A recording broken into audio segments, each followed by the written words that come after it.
Namo Adita Pha, good morning. Thanks for joining me for our daily practice check-in. Listen, listen, listen. This beautiful sound calls us back to our true home.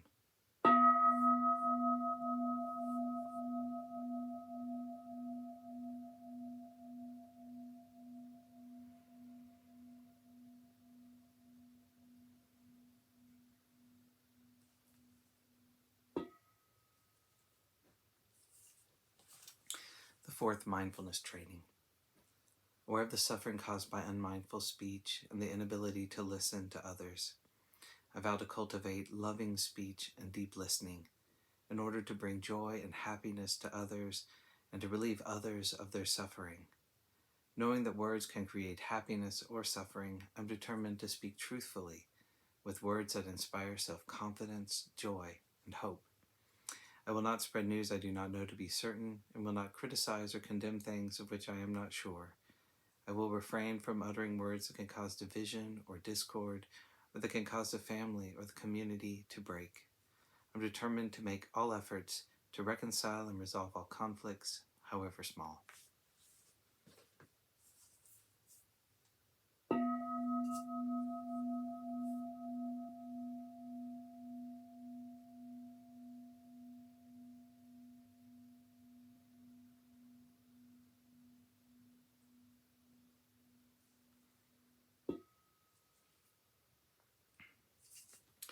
For Dharma lessons, we've been reading Ajahn Chah's Everything is Teaching Us, and we're continuing this morning in a Dharma talk called Wholehearted Training.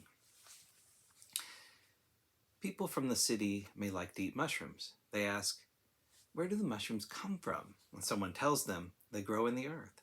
So they pick up a basket and go walking out into the countryside, expecting the mushrooms will be lined up along the side of the road, ready for them to pick. But they walk and walk, climbing hills, trekking through fields, without seeing any mushrooms. A village person has gone picking mushrooms before and knows where to look for them. He knows which part of the forest to go to, but the city folk only have the experience of seeing mushrooms on their plate. They hear they grow in the earth and get the idea they would be easy to find, but it doesn't work out that way. Training the mind in samadhi is like this. We get the idea it will be easy, but when we sit, our legs hurt, our back hurts, we feel tired, we get hot and itchy. Then we start to feel discouraged, thinking that samadhi is as far away from us as the sky from the earth. We don't know what to do and become overwhelmed by the difficulties. But if we can receive some training, it will get easier little by little. So you who come here to practice samadhi and experience it as being difficult, I had my troubles with it too. I trained with an Ajahn, and when we were sitting, I'd open my eyes to look. Oh, is Ajahn ready to stop yet? I'd close my eyes again and try to bear a little longer. I felt like it was going to kill me, and I kept opening my eyes, but he looked so comfortable sitting there. 1 hour, 2 hours, I would be in agony, but the Ajahn didn't move. So after a while, I got to fear the sittings. When it was time to practice samadhi, I'd feel afraid. When we are new to it, training in samadhi is difficult. Anything is difficult when we don't know how to do it. This is our obstacle. But training at it, this can change. That which is good can eventually overcome and surpass that which is not good. We tend to become faint-hearted as we struggle. This is a normal reaction when we all go through it. So it's important to train for some time. It's like making a path through the forest. At first, it's rough going, with a lot of obstructions, but returning to it again and again, we clear the way. After some time, we have removed the branches and stumps, and the ground becomes firm and smooth from being walked on repeatedly. Then we have a good path for walking through the forest. This is what it's like when we train the mind. Keeping at it, the mind becomes illumined.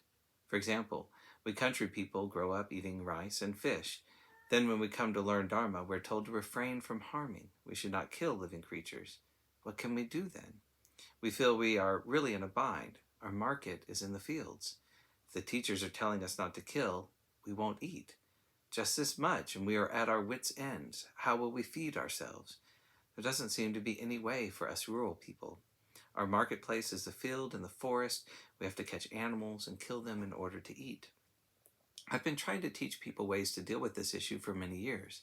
It's like this. Farmers eat rice. For the most part, people who work in the fields grow and eat rice. So what about a tailor in town?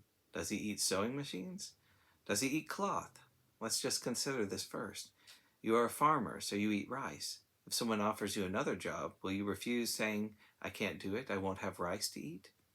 Matches that you use in your home, are you able to make them? You can't. So how do you come to have matches? Is it only the case that those who can make matches have matches to use? What about the bowls you eat from? Here in the villages, does anyone know how to make them? Do people have them in their houses? So where did you get them from? There are plenty of things we don't know how to make, but still we can earn money to buy them. This is using our intelligence to find a way. In meditation, we also need to do this. We find ways to avoid wrongdoing and practice what is right.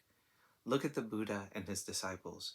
Once they were ordinary beings, but they developed themselves to progress through the stages of stream entry on up to Arhat. They did this through training. Gradually, wisdom grows. A sense of shame towards wrongdoing comes about.